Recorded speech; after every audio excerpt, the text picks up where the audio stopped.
दोस्तों, आप सभी का बहुत-बहुत स्वागत है इस नए वीडियो में। बिहार लेखापाल सह आईटी सहायक की भर्ती आ रही है। 2023 में कुल पदों की संख्या 6570 होगी और इसमें हम लोग इस वीडियो में 100% लाइव प्रूफ के साथ देखने वाले हैं कि योग्यता क्या होगी, उम्र क्या होगी, चयन प्रक्रिया क्या होगा, काम क्या करना पड़ता है इसमें। और ये जो बहाली है सभी पंचायत और ब्लॉक जिला लेवल पे ये भर्ती आ रही है। सैलरी वगैरह आप देख सकते हैं, सैलरी जो है आपको 20,000 रुपये महीना मिलने वाला है। तो हम लोग सारा कुछ एकदम पीडीएफ के द्वारा देखने वाले हैं, क्योंकि नोटिस पहले भी प्रकाशित कर दी गई है, तो हम लोग इसको नोटिस के माध्यम से देखेंगे। तो देखिए, पंचायती राज विभाग की ओर से पहले मैं यहाँ पे बताना चाहूँगा कि देखिए नोटिस जो है मुख्यमंत्री की बैठक में यहाँ पे ये निर्णय लिया गया है। देख पा रहे होंगे यहाँ पे ये जो डेट है कि दिनांक 2 मई 2023 यानी 2 दिन पहले ही मंगलवार को पूर्वाह्न 11:30 बजे हुई मंत्रिपरिषद की बैठक की कार्यवाही मुख्यमंत्री ने बैठक की अध्यक्षता की है। इसी में ये निर्णय लिया गया है कि देखिए यहाँ पे पंचायती राज का डिपार्टमेंट जो है उसी में आपका ये निर्णय लिया गया है कि ये बहाली जो है देख सकते हैं 6570 पदों पे ये बहाली ली जाएगी। देखिए यहाँ पे दिया गया है 6570 पदों पे ये बहाली होने वाली है और ये स्वीकृत भी हो चुका है, यानी अप्रूवल भी मिल चुका है। ये बहाली निश्चित रूप से अब आ जाएगी। तो चलिए हम लोग इसके बारे में पूरी जानकारी देखेंगे। देखिए सबसे पहले तो यहाँ पे बता दें कि 2096 पदों पे 2018 में भी ये भर्ती हुई थी। अब देखिए 2018 के बाद अब सीधे 2023 में 6570 पदों पे ये बहाली होने जा रही है। तो हम लोग इसके बारे में पूरी जानकारी देखेंगे। तो सबसे पहले इसको समझ लेते हैं कि क्या है, ठीक है।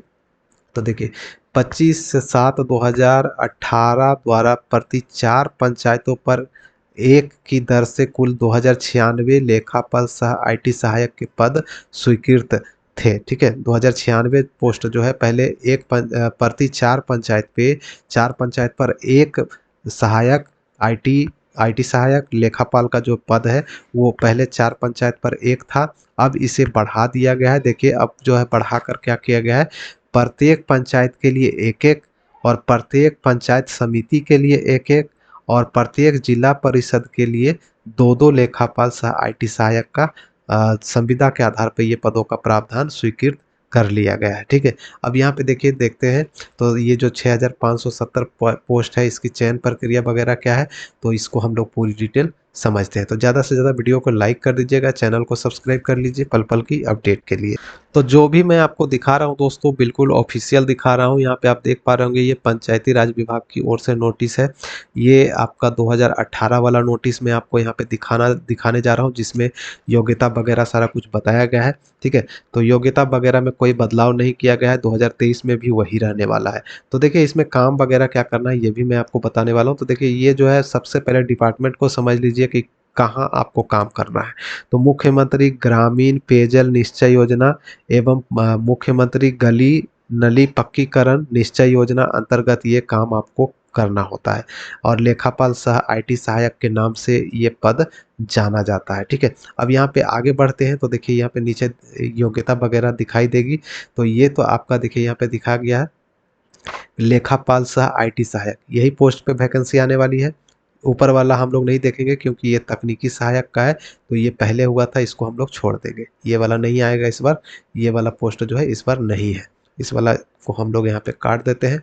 ये जो है अब इस नीचे वाला को सिर्फ देखना है लेखापाल सह आईटी सहायक का। तो 2096 पोस्ट पे पहले भर्ती हो चुकी है। अब जो है 6570 पदों पे ये भर्ती होने वाली है। तो इसमें सैलरी जो है आपको 20,000 रुपये मिलेंगे, ठीक है। 20,000 रुपये प्रति महीना फिक्स मिलेगा। ये संविदा आधारित वैकेंसी है, ठीक है, नियोजन आधारित वैकेंसी है। तो इसमें पे लेवल आपको नहीं मिलेगा, यहाँ पे फिक्स वेतन आपको 20,000 रुपये मिलेंगे।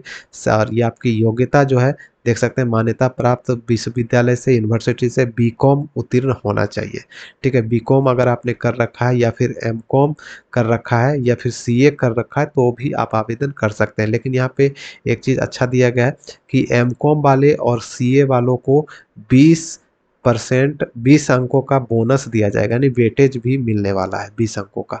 यहाँ पे 20 अंकों का वेटेज दिया जाएगा एमकॉम या फिर सीए जिन्होंने कर रखा है। लेकिन कम से कम योग्यता जो है आपका बीकॉम होना चाहिए, तभी आप इसमें आवेदन कर पाएंगे। अब आगे आते हैं तो देखिए आवेदन करने के लिए भारतीय नागरिक होना आवश्यक है।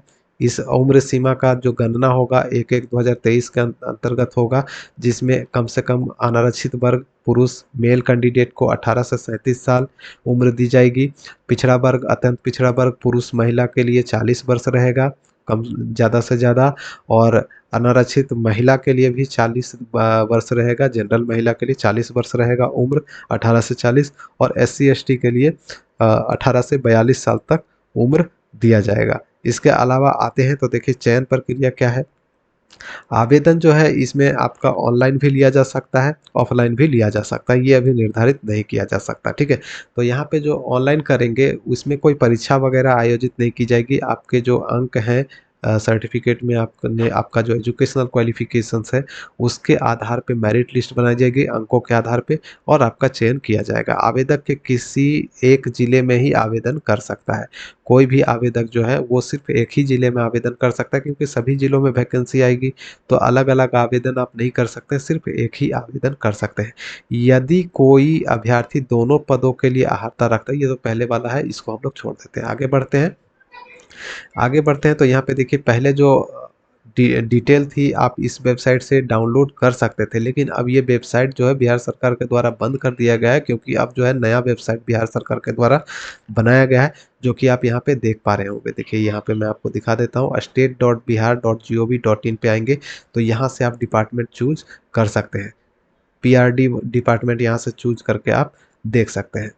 ये देखिए यहाँ पे जो आपको दिखाई दे रही है पंचायती राज डिपार्टमेंट, इस पे क्लिक करके आप देख सकते हैं, लेकिन फिलहाल अभी आपको ये नोटिस नहीं मिलेगी, ठीक है, क्योंकि नोटिस अभी आने में थोड़ी समय है। तो फिलहाल हम लोग जो उपलब्ध है मेरे पास वो मैं आपको दिखा रहा हूँ। तो चयन प्रक्रिया यही है कि आपका जो सर्टिफिकेट है, योग्यता है, उसमें जो आपका मार्क्स होगा देख सकते हैं, लेखापाल सह IT सहायक के पदों पे जो ये चयन प्रक्रिया है वो यहाँ पे दिखाया गया है।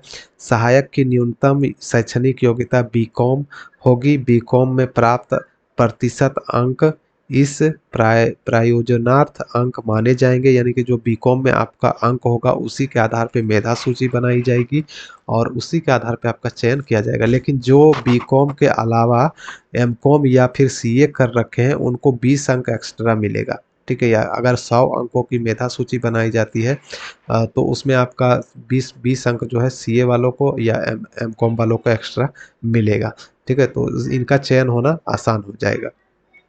और देखिए तकनीकी सेवा के पद पर चयन हेतु न्यूनतम शैक्षणिक योग्यता मान्यता प्राप्त पॉलिटेक्निक से सिविल इंजीनियरिंग, ये आपका ऊपर वाला पोस्ट था, इसको हम लोग छोड़ देंगे, ये तकनीकी सहायक का।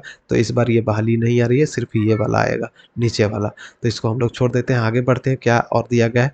तो दोनों ये जो पद पे वैकेंसी आएगी वो मेरिट लिस्ट पे आएगी, तो इसका अध्यक्ष जो बनाया जाएगा वो जिला पदाधिकारी के द्वारा बनाया जाएगा। अध्यक्ष जो होंगे वो जिला पदाधिकारी होंगे, और उसके बाद उप विकास आयुक्त उपाध्यक्ष होंगे, और अनुसूचित जाति अनुसूचित जनजाति वर्ग के एक पदाधिकारी को सदस्य के रूप में नामित किया जाएगा, जो आप लोगों का चयन करेंगे। उसमें से फिर आपका अल्पसंख्यक वर्ग के एक पद के अधिकारी भी सदस्य के रूप में शामिल किए जाएंगे, ताकि किसी भी धर्म से रिलेटेड जो है पक्षपात ना हो सके, इसीलिए सभी धर्मों से एक एक सदस्य नियुक्त किए जाएंगे जो कि आपका चयन करेंगे।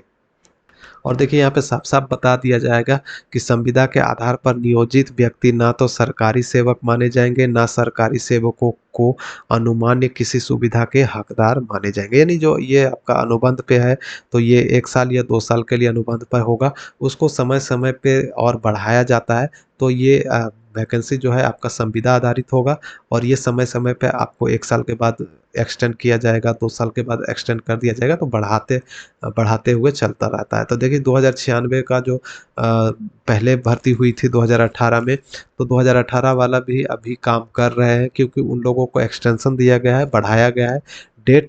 तो वो बिहार सरकार में वैसे भी हटाया वगैरह नहीं जाता है, जिसकी बहाली हो जाती है वो रेगुलर चलता ही रहता है किसी न किसी कारण से।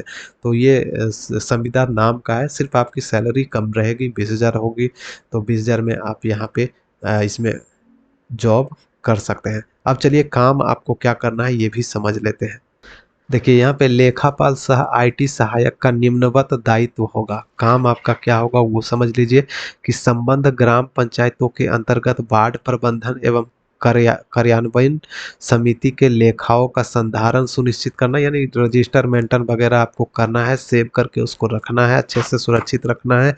और अभिलेखों का विधि सम्मत संधारण सुनिश्चित करना, जितने भी आपके डॉक्यूमेंट वगैरह होंगे, आपको डिपार्टमेंट का डॉक्यूमेंट होगा उसको संधारण करना, यानी सेव करके सुरक्षित करके रखना आपका काम होगा। और ग्राम पंचायत तथा वार्ड कार्यान्वयन एवं प्रबंधन समिति के स्तर पर रोकड़ बही का संधारण करना, अकाउंटिंग का काम करना, ठीक है। और ग्राम पंचायत तथा वार्ड कार्यान्वयन एवं प्रबंधन समिति के बैंक खातों का बैंक समाधान विवरणी तैयार करना, अंकेक्षण संपन्न करना, सभी पंचायतों का लेखा प्रबंधन सुनिश्चित करना, ई पंचायत का प्रबंधन एवं लेखाओं का संधारण सुनिश्चित करना। और जिला पंचायत राज पदाधिकारी, प्रखंड विकास पदाधिकारी, प्रखंड पंचायत राज पदाधिकारी, वरीय पदाधिकारी द्वारा समय समय पर आवंटित किए गए अन्य कार्य दायित्वों का निर्वहन करना। जो आपके ऊपर जो अधिकारी होंगे, बीडीओ, सीईओ वगैरह, वो जो आपको काम सौंपेंगे वो आपको करना होगा। तो ये सब जो है आपको काम करना पड़ेगा। ऐसे वगैरह ज़्यादा काम तो नहीं रहता है, लेकिन जो भी आपके ऊपरी अधिकारी होंगे वो आपको जो काम सौंपेंगे वो आपको बता देंगे कि आपको क्या काम करना है, कैसे करना है, सारा कुछ बाकायदा इसके लिए एक ट्रेनिंग भी की जाती है। तो ट्रेनिंग के बाद आपको ऑटोमेटिक सब कुछ समझ में आ जाएगा। तो उम्मीद करते हैं दोस्तों जानकारी आप लोगों को अच्छी लगी होगी। तो वीडियो को ज़्यादा से ज़्यादा शेयर कर दें, चैनल को सब्सक्राइब कर ले पल पल की अपडेट के लिए। और इसको अगर आप डाउनलोड करना चाहते हैं, इस पीडीएफ को अगर आप डाउनलोड करना चाहते हैं तो आप रोजगारबिहार.com से डाउनलोड कर सकते हैं, या फिर आप हमारा व्हाट्सएप ग्रुप ज्वाइन कर लीजिए, यहाँ पे डाला हुआ है। तो वहाँ से भी आसानी से आप इसे डाउनलोड कर सकते हैं। और पल पल की और भी वैकेंसीज की जानकारी आपको मिलती रहती है, तो यहाँ से सारा कुछ आप चेक कर सकते हैं रोजगारबिहार.com से। तो चलिए, मैं मिलूंगा नेक्स्ट वीडियो में नेक्स्ट अपडेट के साथ। तब तक के लिए बाय, जय हिंद।